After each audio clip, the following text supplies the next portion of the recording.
अस्सलाम वालेकुम, कैसे हैं आप सब। उम्मीद करती हूँ आप सब ठीक होंगे। Welcome to my channel story corner. चलिए चलते हैं आज के किस्से की तरफ, जिसका मौजू है बादशाह और मौक्कल। बादशाह एक दरवेश के पास गया जो किसी खास विर्द में मसरूफ़ था। बादशाह ने इस दरवेश से इस विर्द की बाबत दरियाफ्त की तो दरवेश ने बताया कि ये विर्द एक ख़ास मौक्कल को फला मकसद के लिए मुतहरिक करता है। बादशाह ने दरवेश से कहा कि मुझे भी इस विर्द की तालीम दो। तो दरवेश ने कहा कि मैं ऐसा नहीं कर सकता।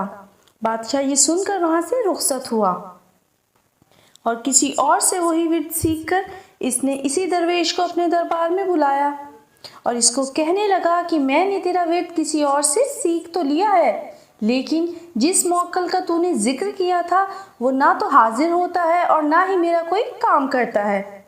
अब तू मुझे बता कि ऐसा क्यों है और इसका हल क्या है, यानी मैं इस विर्द को पढ़ने में कहाँ गलती कर रहा हूँ, और अगर तूने मुझे ना बताया तो सज़ा के लिए तैयार हो जा। दरवेश ये बात सुनकर मुस्कुराया और बादशाह के पास खड़े हुए सिपाही को हुक्म दिया कि वो बादशाह को फौरन गिरफ्तार कर ले। सिपाही और बादशाह दोनों ने हैरत से दरवेश को देखा कि ये क्या कह रहा है। शायद बादशाह के खौफ से इसका दिमाग उलट गया है। दरवेश ने एक मर्तबा फिर इंतहाई सख्त लहजे में सिपाही को हुक्म दिया कि वो बादशाह को गिरफ्तार कर ले, मगर सिपाही अपनी जगह से 1 इंच भी ना हिला। बादशाह की हैरत अब शदीद गुस्से में बदल चुकी थी। बादशाह ने जलाल के आलम में इसी सिपाही को हुक्म दिया कि इस गुस्ताख को फौरी गिरफ्तार कर लिया जाए। ये सुनकर शाही दरबार में मौजूद तमाम सिपाहियों ने अपने नेज़ों और तलवारों का रुख दरवेश की तरफ कर लिया और इसे चारों तरफ से घेरे में ले लिया।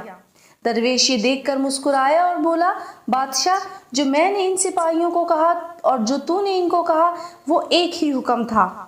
अल्फाज और लहजा सब एक था, लेकिन मेरी बात सुनकर ये एक सिपाही भी खामोश रहा, जबकि तूने सिर्फ एक सिपाही को हुक्म दिया था, लेकिन तेरा हुक्म सुनकर दरबार में मौजूद तमाम सिपाही फौरन हरकत में आ गए और मुझे एक आन में गिरफ्तार कर लिया। बस फ़र्क हुक्म का नहीं है बल्कि तेरी और मेरी हैसियत का है। यही सबब है कि तेरे विर्द पढ़ने से वो मौक्कल हरकत में कभी नहीं आएगा, क्योंकि रूहानी दुनिया में तेरी हैसियत सिफर है। सवाल ये नहीं है कि कुरान में शिफा है या नहीं है, सवाल ये है कि पढ़ने वाला किस किरदार का मालिक है और अल्लाह और इसके रसूल सल्लल्लाहु अलैहि वसल्लम से किस कदर कुर्बत रखता है।